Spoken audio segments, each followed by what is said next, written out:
If you're a parent trying to juggle family life, work life, the rising costs of living, then you've probably heard about the pressures of childcare with the rising costs and fees, staff shortages, nurseries closing.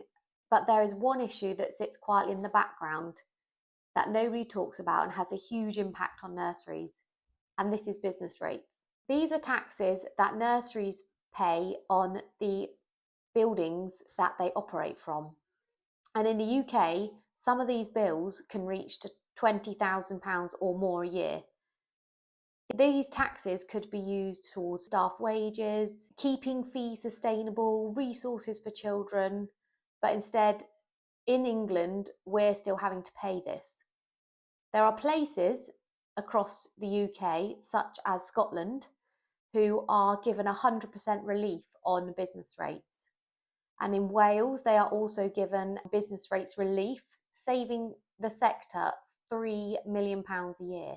But in England, private and voluntary settings are still paying full business rates. There was a small time where this was withdrawn, and that was in the pandemic, but it was soon taken back and England was made to pay.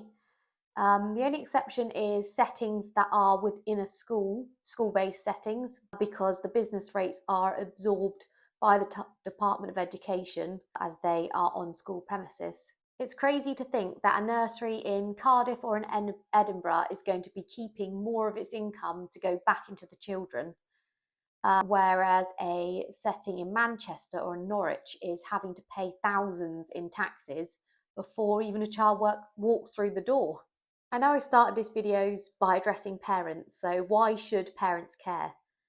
And that's because when a nursery has to pay thousands of pounds in taxes, when nurseries have these high fixed costs, eventually it's passed down to families who are paying for the childcare. Some nurseries may have to reduce opening hours, they have fixed costs on top of the funding hours, they are closing at an earlier time than they would do normally, or they are just closing entirely, shutting down, because they just simply can't afford all the overheads with the little funding that settings are receiving. The government wants to extend free childcare, which is great, but it's just not sustainable for nurseries in England. Unlike Wales and Scotland, where they're having these reliefs, it's just another pressure added to nurseries in England, and it's just not sustainable. Families deserve fairness, and so do nurseries. So please think about what I've said, let us know your feelings and your thoughts, and I will speak to you soon.